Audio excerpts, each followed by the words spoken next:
Spring of 1962. Dugway Proving Ground, Utah desert. I was 22, Army K-9 handler. Thought I'd seen it all. Long nights, wind, silence that ate you. Then they took my dog, said it was just testing. After that, the desert started watching us back. I still don't know what walked out of that zone, but it wasn't the same thing that went in. So before we continue, please make sure to like and subscribe to support the channel and comment down below where you're watching from. Thanks. My name is Eli Mercer. Back then I was private first class. It was cold in the mornings. People think desert means heat. No. Out there, the air before sunrise cut through the jacket and sat in your bones. There were miles of flat white ground where nothing grew. No trees, no grass.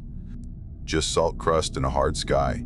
At night, the stars felt too close, like you could reach up and touch them. Our little post sat on the edge of all that.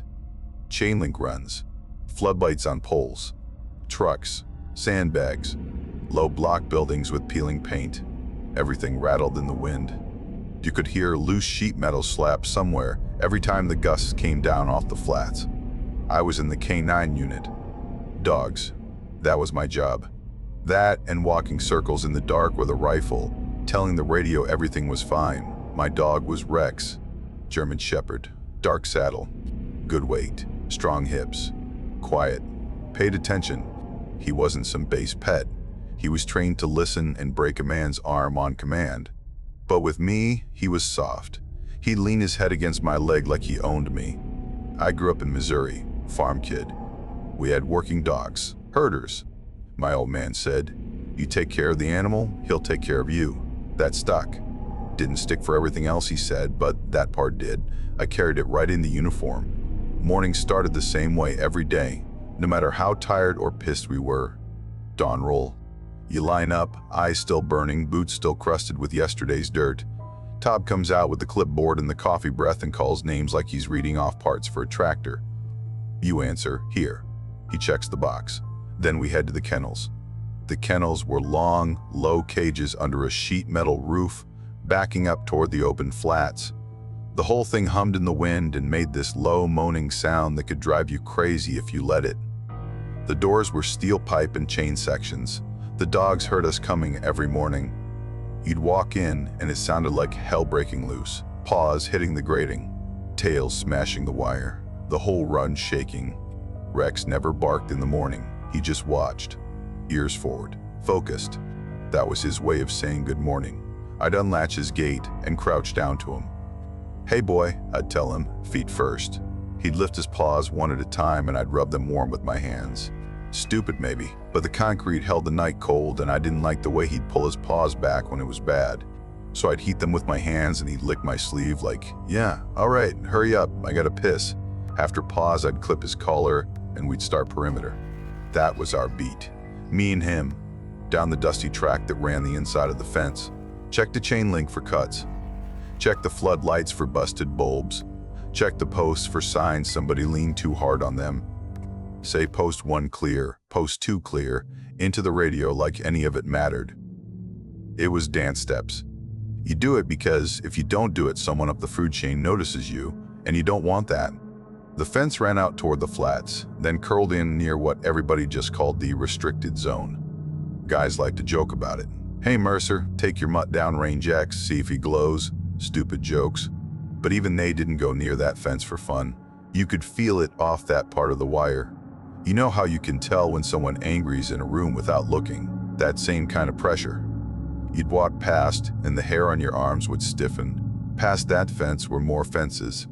Extra lines. Low black painted markers stuck in the ground like stakes. The black paint always looked fresh. That part was weird. Everything else out here got sandblasted pale in a week. Those markers stayed black.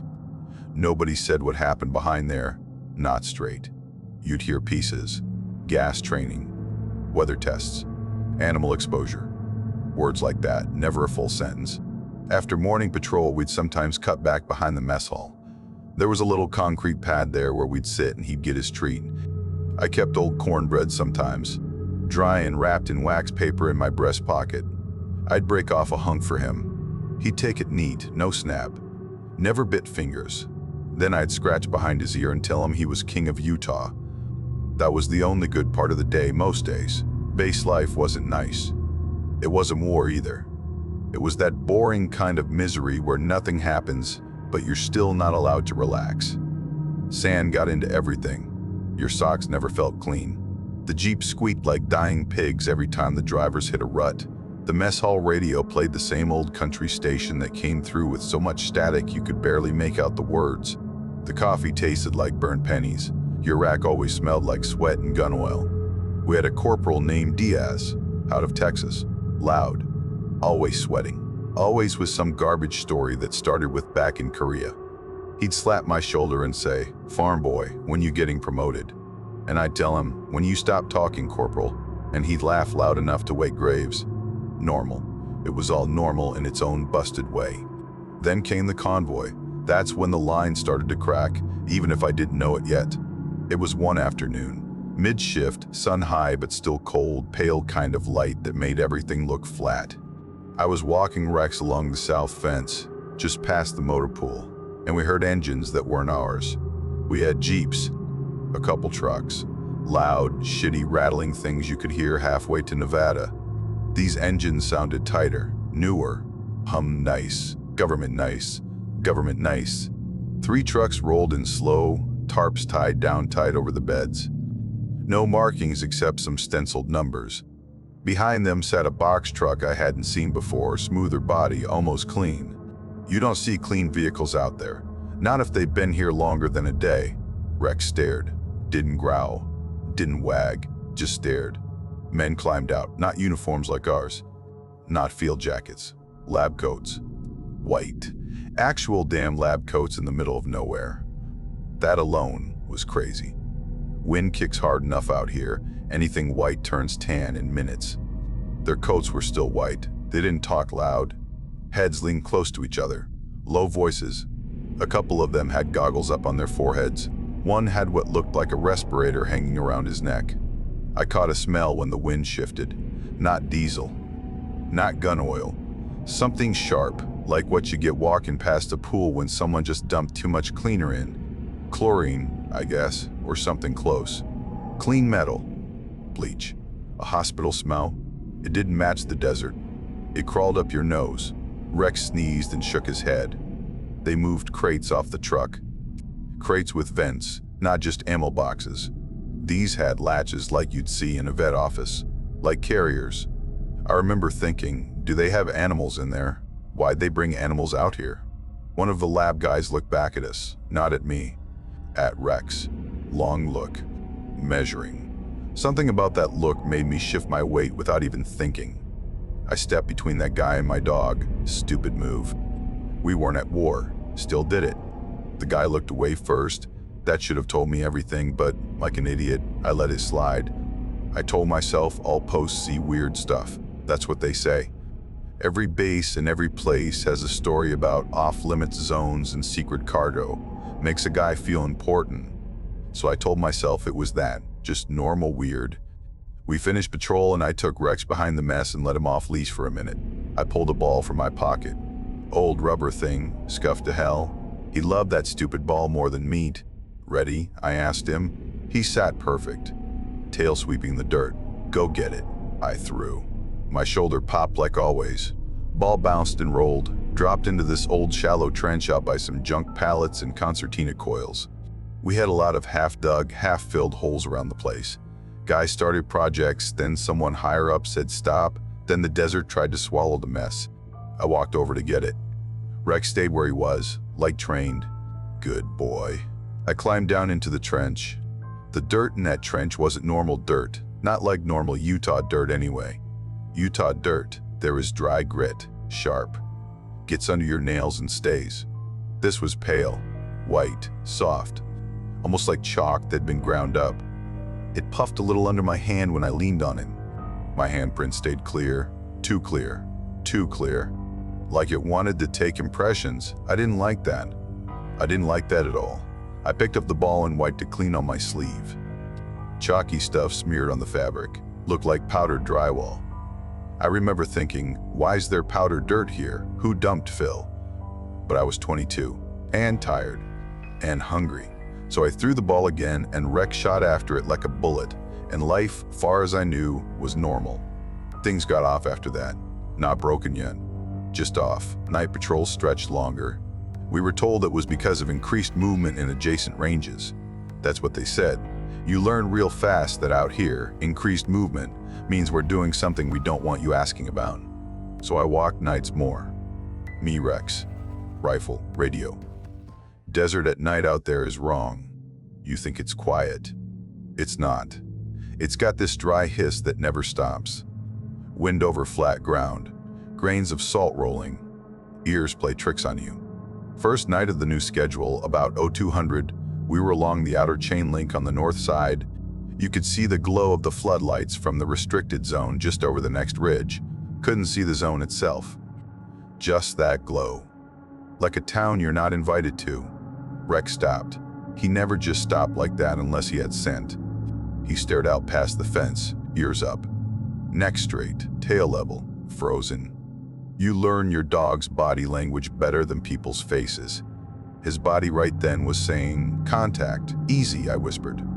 He didn't flick an ear at my voice. That was new. Then he barked. Now, that needs explaining. Rex had different barks. He had the "hey" bark for alert. He had the "back off, I will mess you up" bark for threat. He had a little happy huff for when it was treat time. This bark wasn't any of those.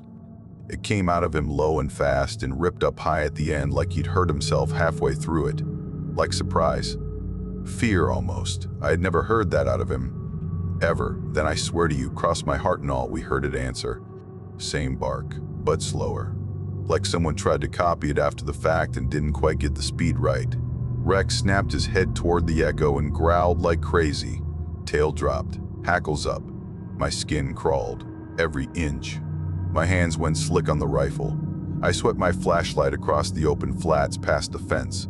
Nothing, just pale ground and old scrub. Nothing moved. "Who's out there?" I called. Radio hissed a second like it wanted to speak but didn't. Then nothing.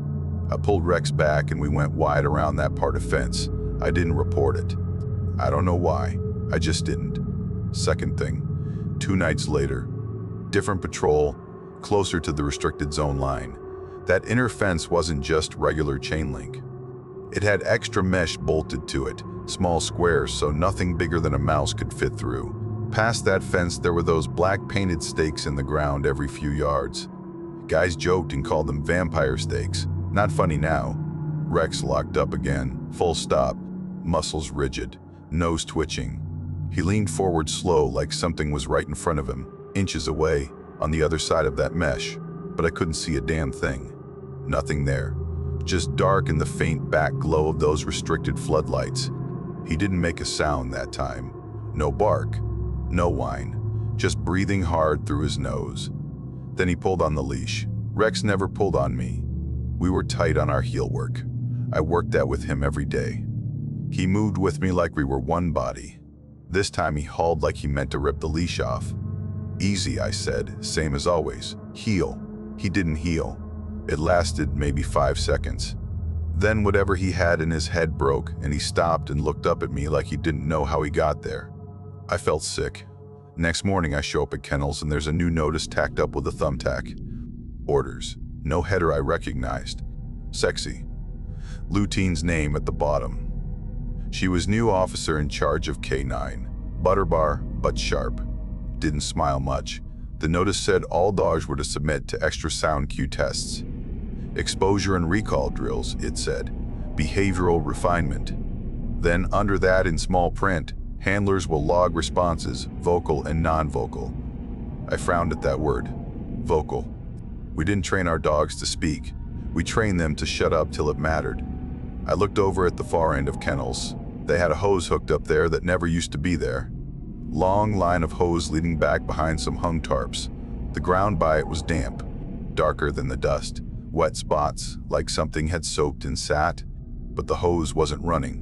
I started to walk that way and Sieg Norton barked from behind me. "Mercer, back on your lane." Norton was the K9 sergeant, old mean bastard.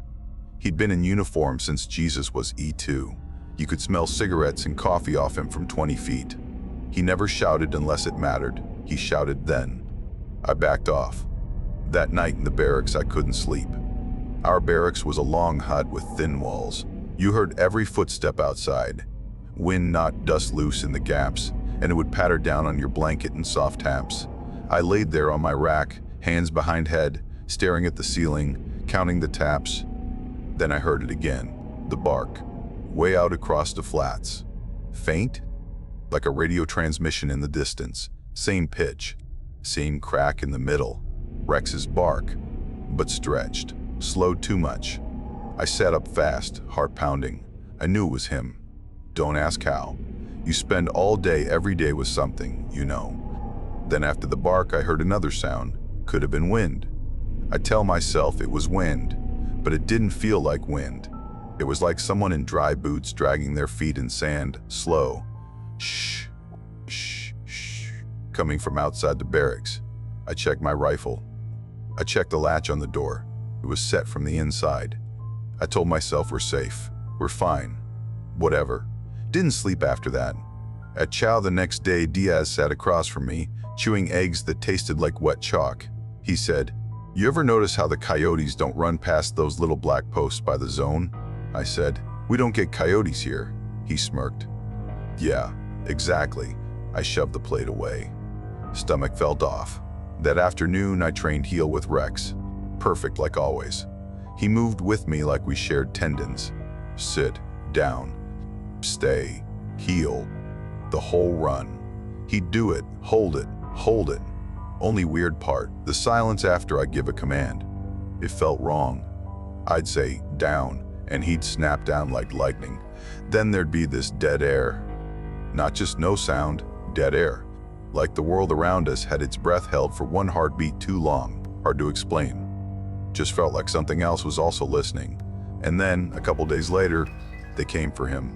I got called over to kennels after lunch. Norton was there. Lieutenant King was there. And some other guy in civvies I hadn't seen before.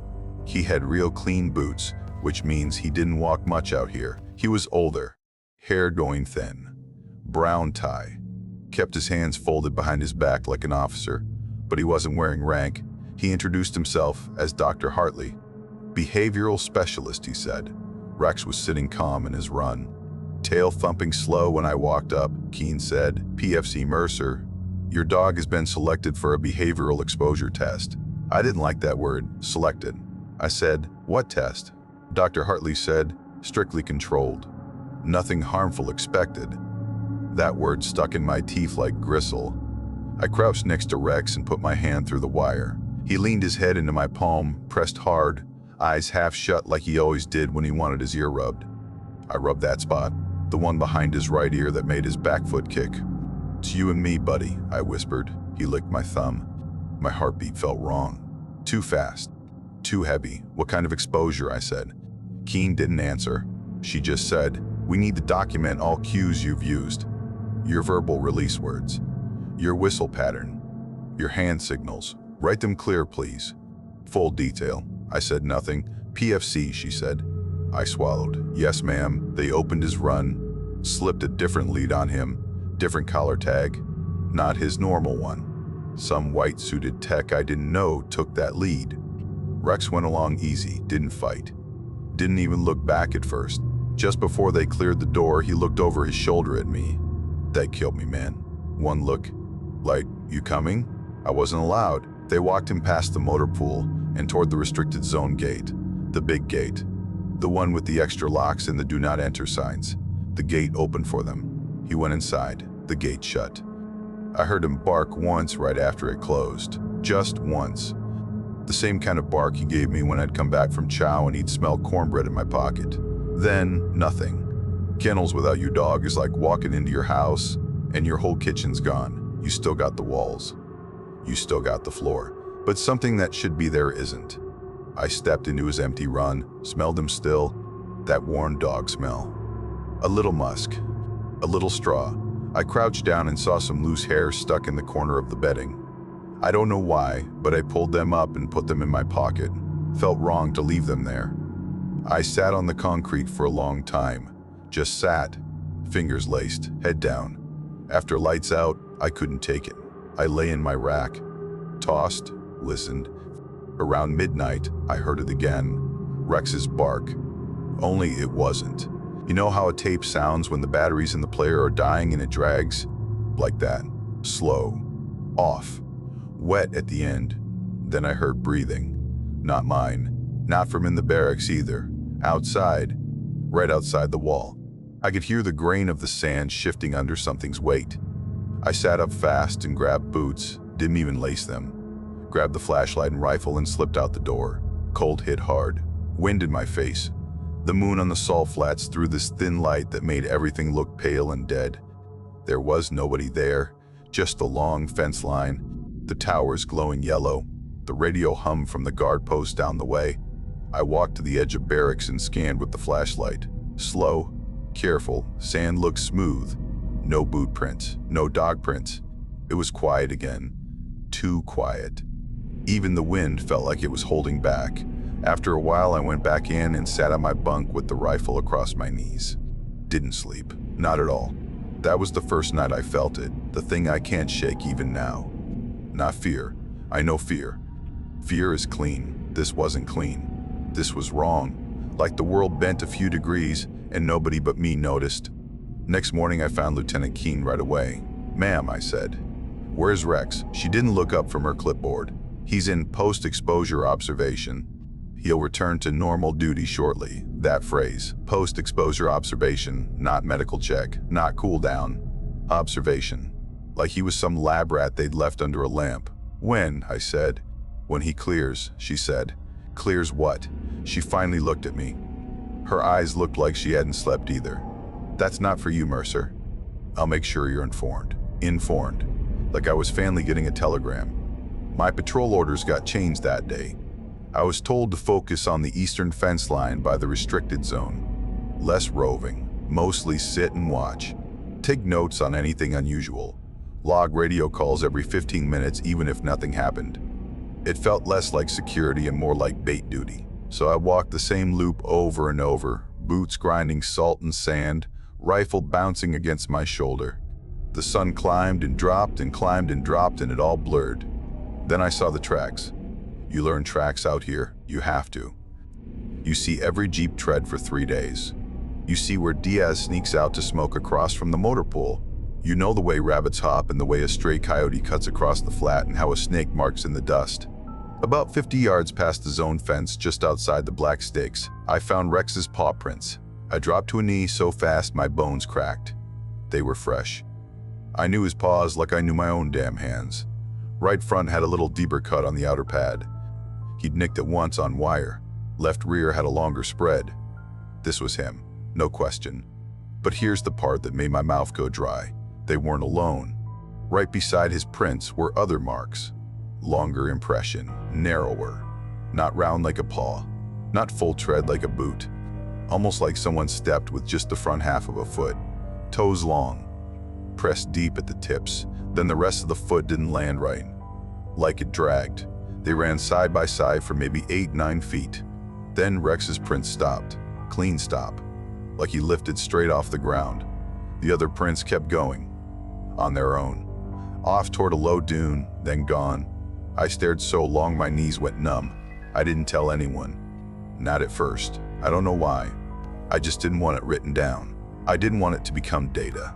That evening, just before sundown, I was posted near the motor pool when one of those white-coated convoys rolled back in from the restricted zone. Same tight engines, same covered truck beds. I stepped a little closer than I was supposed to, pretending to check the fence tension. The back flap of the last truck wasn't tied right. Wind caught it and lifted it just a little. I saw fur. Not a lot, just a flash. Dark fur. Looked like Rex's coat. I leaned in, trying to see more. There was movement in there. Not frantic. Slow. Like something shifting its weight. Then the floodlight snapped on for evening and someone yelled, "Hey, step off." And the truck moved and that was it. Gone into the motor bay. I felt something like heat rise up in my chest. Rage. Yeah, but also this sick, helpless thing. Like I just watched somebody take my brother. That night, it all got worse. I woke up to the bark again. Closer this time. Right outside the barracks wall. Sharp, fast, perfect. Rex, no drag, no slowdown. My heart jumped. I sat up and almost fell off the rack. I moved so fast. Then, a second later, the echo came. Same bark, but stretched, like someone pulling taffy. I heard both at once, almost. Call. Then copy. Dog. Then not dog. I swallowed hard. My mouth tasted like metal. I looked over at the door and froze. Someone had marked the inside wall next to the door latch, little smear of pale dust. A thumbprint. Just one dot. I hadn't done that. I'd know. I'm neat about my gear. I don't leave crap on the walls. The dust was the same chalk white from that trench where the ball rolled. I wiped it with my thumb. It left a pale circle on my skin. Next morning in the mess hall, I went through line on autopilot. Scrambled eggs, toast you could use as roof shingles, black coffee. I sat down at my usual spot. I wasn't even looking at my tray. Then I saw it. Rex's ball. His old rubber ball. The same one I'd wiped off in that powder trench. It was sitting on my tray next to the toast. Clean, no chalk on it, like someone had washed it. I went cold all over. Nobody looked at me. Diaz kept talking about some girl in town like it was any other morning. Norton was bitching at the cook, normal noise. But someone had come into my locker, or my bunk, or wherever I'd stashed that ball. Someone had cleaned it. And someone had put it on my tray like a gift. I didn't touch it for a long time. That night I pulled tower duty. From up in the guard tower you could see way past the fence, past the black stakes, past the low dunes. The desert looked flat and dead under the floodlights. Little flies buzzed the bulbs and cooked themselves. About 0300 I saw movement. Not like a man, not like a dog. Something pale moved low along the edge of Zone C, just past the last pole where the light falls off. It hugged the ground for a few yards, then it rose up, stood. I sucked in air. It stood higher than a dog, taller than me kneeling, shorter than me standing, skinny, long. Could have been a guy in a suit, could have, but the proportions were off. The arms, or what I thought were arms, seemed too long, hung down. No clear head shape like a helmet or cap. Just a smooth, pale oval where the face should be. No hair, no hat. It froze, like it was looking right at me. I went for my little point and shoot. Yeah, we weren't supposed to have personal cameras. Everybody had one anyway. I thumbed the wheel, brought it up, hit the button. Flash didn't fire. Just a weak click and nothing. Son of a bitch, I whispered. When I looked back out, the pale shape was gone, like it dropped straight into the sand. My hands were shaking so bad I had to sit on them. I climbed down from tower at shift change and went to kennels. Rex's run was still empty. Only now, the latch on his gate was bent. Not bent in. Bent out. Like something inside had pulled on it. Hard. The straw on his run wasn't kicked around like normal either. It was pressed into a round nest shape, like something heavy had curled up in there. Waited. I went straight to Norton. "My dog's missing," I said. He didn't look at me. He just rubbed his forehead like he had a headache that'd been going all night. "You'll be informed when he's back," he said. That not an answer, I said. He looked up then. Real slow. His eyes were red. He'd been crying. I'd never seen him like that. "Go do your patrol, Mercer," he said. I clenched my fist so hard my knuckles popped. But I went, because what else could I do? That was the night I snapped. Orders or not, I was going to find my dog. Shift change hit around 2200. Guards rotated. Lights cycled. There's always a blind spot. No base is perfect. You work the same perimeter enough times, you learn where the tower can't see for just a few seconds. I waited for that gap and slid through the outside fence near Zone C. I shouldn't have. I know that. They could have tossed me in Leavenworth. I didn't care. The air past that fence felt colder, which made no sense. No shade. No cover. Just open flats. Still. Cold. Like stepping into a cellar. I carried Rex's collar in my hand. His good collar, the one they'd taken off him when they swapped leads. I also had his tug toy looped through my belt. He loved that damn tug toy. Stank like drool and dirt and dog. I figured if he was out there, maybe he'd smell it. I marked rocks behind me with chalk, little hash marks. Stupid trick from Land Mav. You do that when you're scared you'll lose your way. My mouth was dry. Inside the fence line were more cages. I didn't know about those. Nobody told us about those. They were half buried in sand like they'd been dropped there, and the desert tried to eat them. Rows of low-chain cages with rebar frames, tarps over some of them, half torn and flapping. The smell hit first. Not rot, not blood. What animal? Stress sweat. Fear. You can smell fear in a dog. It's sharp, bitter. Most cages were empty, doors wired shut. One cage near the middle had its door swung wide open. The hinge was twisted like someone ripped it, not cut it. Inside that cage, the straw was pushed all to the edges. The middle was flat, pressed hard, like something had laid there a long time. The water pan was tipped over and bone dry. The food bowl looked licked clean. Too clean. I crouched and ran my fingers along the edge of that pressed spot. The sand there felt cold, even with the dry night air. Cold like metal. My breath puffed in little clouds. I checked the ground around the cage. There they were again, Rex's paw prints, clear. And next to them, those other prints. Long, narrow, toes sunk deep, back half dragged. Sometimes they looked like a hand, sometimes like a foot, couldn't decide. The two sets ran together for a few feet, then they split. Then they came back together, almost like they were pacing, side by side. I swallowed and felt my throat click. I lifted the tug toy and whistled. Now, this part might sound stupid, but listen. Every handler's got a recall whistle for his dog. You train that right away. Come back now, no questions. Mine wasn't Rex standard. I tweaked it a little. One pitch change only Rex knew. Just a half beat longer on the last note. I never told anyone that. Not Norton. Not Diaz. Nobody. That was mine and his. So I whistled that. For a long second there was nothing.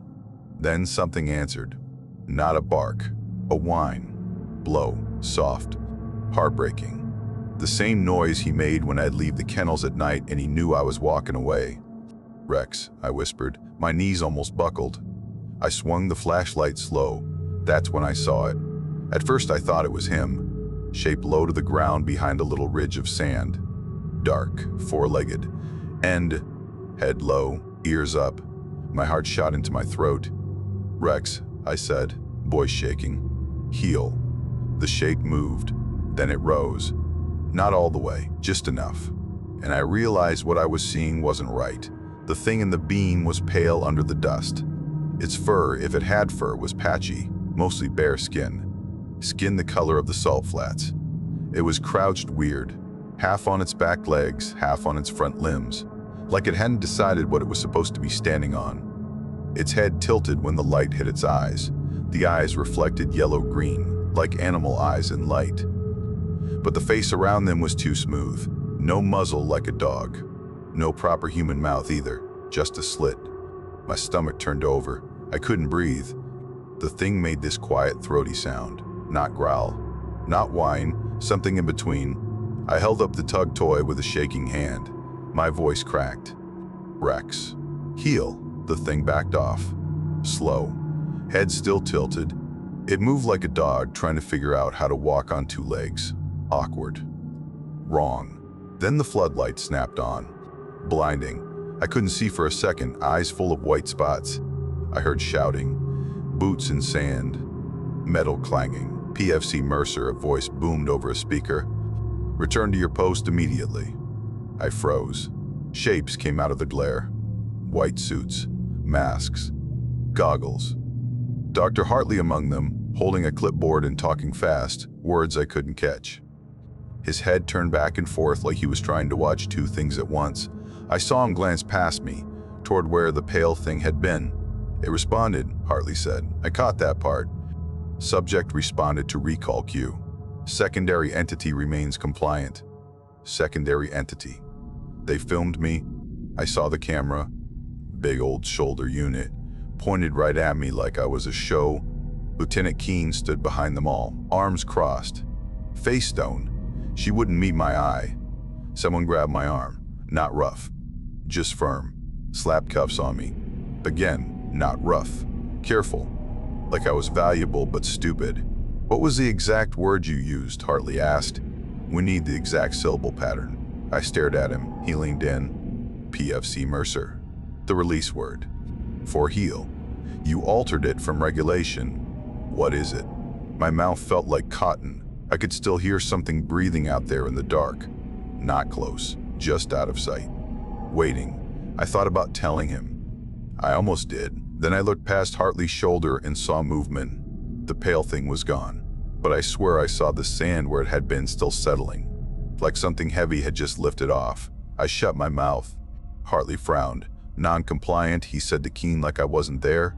They walked me back out under the lights, past the inner fence, back to our side. They uncuffed me at the wire. No paperwork, no screaming. Just return to barracks, PFC.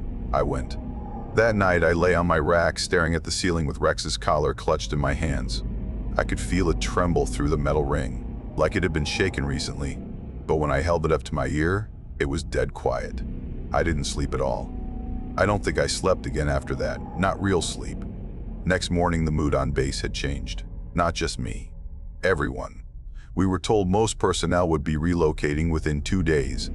Temporary reassignment, that's what they called it. Trucks were already lined at the motor pool.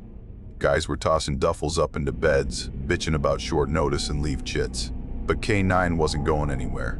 Me and Steve Norton got told we were staying on. Essential, they said. Everybody else was non-essential. That word tasted like rust. Norton looked like hell. Hands shaking. Cigarette burned down to the filter between his fingers and he didn't even notice. They said this was clean, he muttered at me. They said clean subject. No secondary. They said we'd get a dog who could track gas dispersal and come back on his own and sit pretty for the camera. That's what they said. He looked at me like he wanted me to tell him he'd made it up. I couldn't. Every night after that was a circus from hell. It started with the bark. Always the bark. It would come from close, right outside my door, so loud it rattled my ribs. Rex, 100% Rex. My heart would jump, my body would move on its own. I'd be halfway to the doorway. Then, almost at the same time, I'd hear the stretched one. The wrong one. The one that sounded like someone took his bark and dragged it too slow across a record needle. That one always came from farther out, or above, or everywhere. I can't say right, just wrong. Direction didn't make sense. After that came the prints. I'd wake up in the dark and the barracks door would be cracked open even though I latched it. Wind crawling in, dust moving like mist in the moonlight. On the floor there'd be chalk dots, little faint pale spots. In a line, from my bunk to the far wall. Same powder from that trench. I'd follow the dots with the flashlight. Slow, careful, heart pounding. The line would stop at the far wall, and on the wall there'd be one paw print, perfect. Rex's right front. That same nicked outer pad, pressed into my wall in chalk. You tell me how that happens and I'll buy you a drink. Daytime wasn't any better. I started carrying his tug toy everywhere. Wouldn't let it go. I looped it through my belt when we walked patrol. I kept it on my tray in the mess. I slept with it in my hand like some scared kid. I'm not proud of that, but it's the truth. Then one morning I stumble into chow half awake, sit down, rub my eyes, and there it is on my tray again. But I already had it. I looked down at my belt, tug toy was still there. On my tray was another one. Same tears in the canvas, same stitch I'd put in with green thread when it ripped last month. Same tooth marks, but it was damp, fresh damp, like a dog had just been chewing on it 2 minutes ago. I swallowed hard. My hands shook so bad I almost dropped my coffee. Mercer, DS said around a mouthful. You look like dog shit. Then he laughed at his own joke. I didn't laugh. Patrol got worse. I'd walk the fence at dusk and hear footsteps behind me. Crunch, crunch, crunch. Sounded exactly like another pair of boots trailing me at about 5 yards. I'd spin around. Nothing there. Sand smooth. No prints except mine. But then I'd walk another half mile and look back and see 2 sets of prints in my trail. Mine, and those narrow ones. Side by side, like I hadn't been alone at all. Like something had been right there pacing me the whole way, and I just couldn't see it when I turned around. I started talking out loud like an idiot. Rex, you with me, boy, whispering it, pleading it. Sometimes I'd swear I heard my own name whispered back, not a bark, a word. Eli. Only it sounded like my own damn voice. Like me. But hollow. Like the radio when the batteries are dying. I stopped bringing that up to anybody. You start telling people you hear your own voice in the desert wind. Next stop is a padded room. One night, Norton cornered me outside kennels, eyes bloodshot, hands shaking. "We never trained for this," he said. His voice cracked. I never heard his voice crack. "You understand? We never trained for this.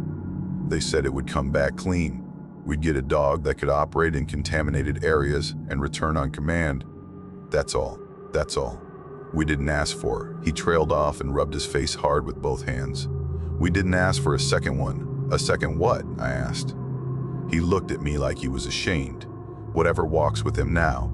That was the first time any of them said it plain. Something else had come back. Not just Rex. That night I tried something stupid. I went back out to the fence near the restricted zone. Sat cross-legged in the dirt like some kind of prayer boy. Placed Rex's collar out in front of me on the sand. Set the tug toy next to it. Wine hissed. Cold. Taste of salt. "Rex," I whispered, "buddy, come on back." Heel. Nothing. I waited. After a few minutes, the wind picked up. Dust started crawling low along the ground, little snakes of it. It swirled around the collar. I heard breathing, not mine. Slow. Wet. Close. The collar moved. Just a tick. Just enough to clink the little tag against the metal ring. I almost pissed myself right there. "Rex," I whispered. My throat hurt. Something flicked against the sand next to the collar. Soft, rhythmic, like a tail thump. I lifted the flashlight with a shaking hand and clicked it on. Light washed over nothing. Just the collar. Just the tug toy. No dog. But in the sand, right next to where the collar sat, were fresh marks. One paw print. Rex's right front. Clear pads. Clear claws. And right beside it, almost touching, one of the long, narrow prints. Deep toe impressions. Dragged heel. Both prints side by side. Like two things that sat there together. Right in front of me, close enough to touch. Then, a foot or two away from them, drag marks. Like something heavy had pulled itself backward, low to the sand, and vanished. I grabbed the collar and ran. Didn't even try to play brave. Just flat out ran back to barracks like a scared kid, heart hammering, breath tearing, rifle bouncing and slamming against my leg till it bruised. I got back inside and slammed the door and slid down it, shaking so bad my teeth clicked. That night I slept, if you can call it sleep. Dreamed I was standing in the kennels. I whistled the recall cue. Rex came running up out of the dark. He dropped the tug toy at my feet and sat like a good boy, tail sweeping, tongue out, eyes bright. Then, behind him, something taller leaned in, close enough that I could feel its breath on my cheek. I woke up screaming. They called it recovery night. That's what they told me. "This is for your dog's sake," Lieutenant Keene said. Her voice had edges on it now. No officer tone, just tired human under strain. "You're going to help us bring him fully back into compliance." Compliance. That word made me want to swing on her. But I didn't. I just nodded because I wanted my dog. They walked me into Zone C like I belonged there. No cuffs this time. No sneaking. Full lights. Towers on. Generators humming like angry hornets. We moved down this long corridor of floodlights they'd set up, poles every 20 feet. Bright enough to wash all color out of everything. Past the cages I'd seen before. Past some new ones I hadn't. I saw dark stains in the sand in places. I didn't look close. My stomach already felt like I was going to throw up. At the end of that corridor was a yard. Wire mesh walls. 8 feet high. Heavy gate. Inside the yard, they'd set stuff. Rex's blanket. My extra pair of boots. His water pan.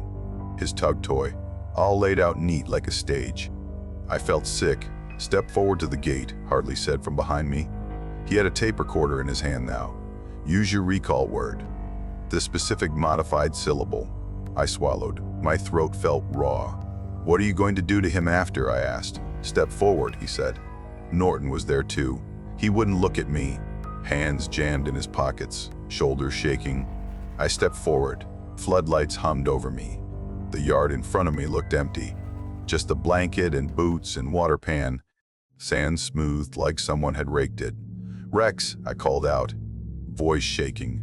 "Buddy, heal." My voice echoed off the wire and came back small.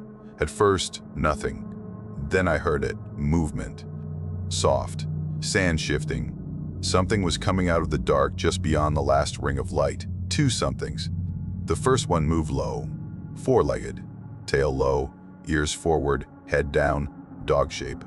I felt my chest crack open. The second one moved upright. At first, it stepped out on two legs, taller than me. Shoulders sloped wrong. Arms too long. Skin that pale dust color. No hair, no gear, no clothes. Just smooth. Then, as it came closer to the edge of the light, it dropped down to all fours in a way no man can do without breaking both hips. It moved in tandem with the dog shape, like a shadow partner. My heartbeat felt like it was in my mouth. They stopped just outside the yard gate. The dog shape sniffed the air, whined, tail flicked once. I knew that whine. I knew it in my bones.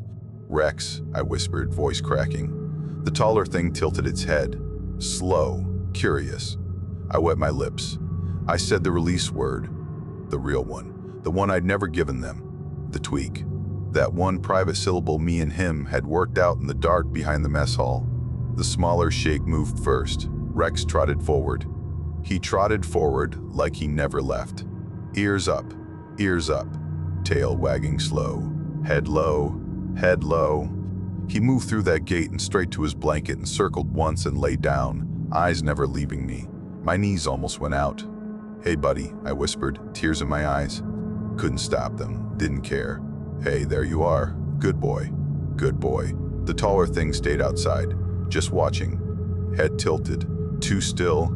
Then it did something that hollowed me out. It made a sound. Not a bark, not a growl. A word. It said the release word. My release word. It said it in a slow, flat way. Like a recording of me. Not perfect. Off by a beat, but close. So close my stomach turned over. Hartley hissed through his teeth. "Did you hear that?" he whispered to Keen. "Repeat capability."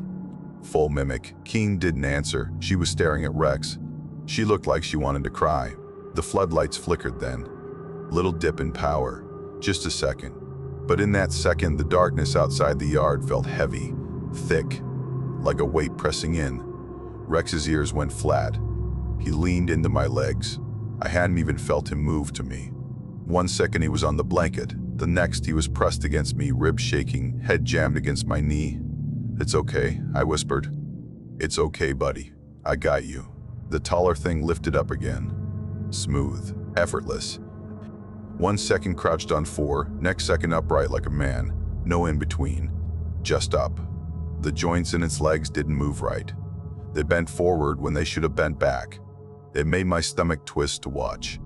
The yard gate swung inward on its own. I didn't see anyone touch it. The taller thing took one slow step inside. "Subject is advancing," Hartley said, voice tight. "Maintain position. Do not startle secondary." Startle secondary. Jesus. I could feel the air shake. Rex pushed closer into me like he wanted to crawl under my skin. Then, without any sound at all, the taller thing was gone. I don't mean it ran. I don't mean it ducked. I mean 1 second it was there in the corner of my eye, and the next it was not anywhere. No footfalls, no sand spray, nothing. Just gone. Like someone cut the frame out of a film. For a long heartbeat, the only sound was that hum from the lights and Hartley breathing fast through his nose. "Move," Keen barked finally. Her voice was shaking. "Move, move, move." White suits rushed in. 3, 4 of them. They didn't even look at me. They looked at Rex. They threw a kind of canvas harness over him, fast, practiced. Rex didn't bite. He didn't even growl. He just stared at me with those big brown eyes, ears flat, tail tucked so hard it shook. "It's okay," I said. My voice cracked. "It's okay, buddy. I'm right here." They cinched the harness and clipped him into this metal frame like a pen on wheels. Whole thing looked like a crate without walls, just bars. Rex didn't fight. He just kept his eyes on me. Calm, sad, calm and sad. That hurt more than anything. They started to roll him toward the truck. "Hey," I said. "Wait, where are you taking him?" Hey, no one answered. Hartley was yelling into a recorder, long strings of words. Full mimic capability, secondary non-hostile, joint locomotion observed, stuff like that. Science talk like this was all fine. Keen walked next to me a second, close enough I could smell cigarettes on her jacket. She didn't look at me. She just said, "Quiet, you did good, Mercer." I stared at her like I wanted to put my fist through her chest. They loaded Rex, slid the whole pen up a ramp and into the back of one of those smooth trucks. He never took his eyes off me. Not once. Not till the door shut between us. Last thing I saw was his ears, flat, shaking. Then the truck door slammed. Silence. I looked down at the sand where they'd stood. There were prints there. Rex's paws, clear as day. And next to them, those long, narrow prints. Deeper than before. Closer than before. Like whatever that thing was had been standing pressed right up against him the whole time. Between the two sets of prints, half buried in the sand, lay the tug toy. I bent down and picked it up. It was warm. 2 days later, they threw me on a bus and sent me east. No briefing. No answers. Just papers that said medical leave for stress presentation. Like I'd given some show and needed a nap. Nothing about Dugway. Nothing about Zone C. Nothing about secondary entities. Nothing about my dog. They gave me a duffel. Inside my razor, 2 uniforms, 1 sock pair that wasn't even mine, and a small brown bundle tied with twine. I opened it.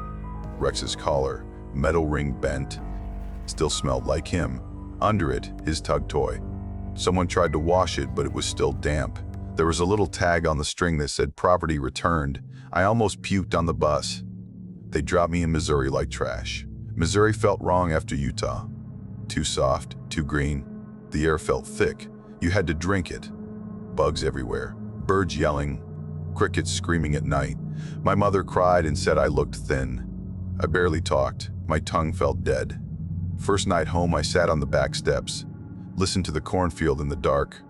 It should have felt safe. It didn't.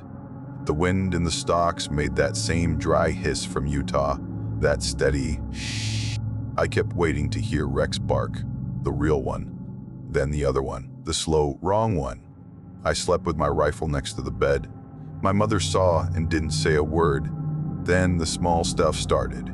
We still had the old metal dog bowl from before I enlisted. My sister used it for mixing batter. One night, I heard it rattle in the kitchen. Middle of the night, house dead quiet. Clang, clang, clang, like something bumping it with a nose.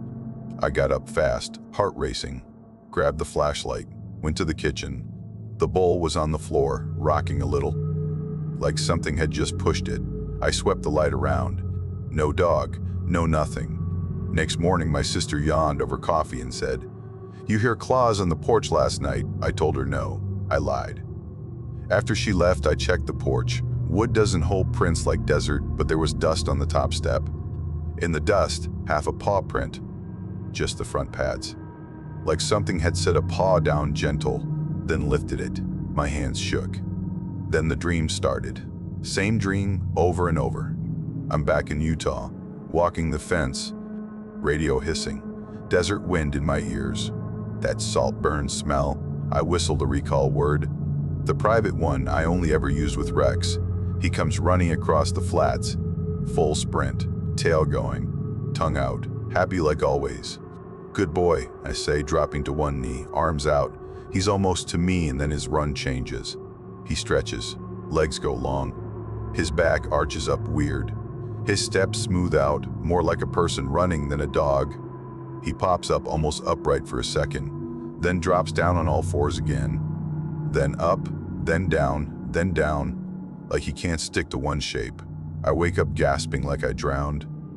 Middle of the night, the rotary phone rang, and I heard my own voice say, "Stay," slow and hollow, like it wasn't really me.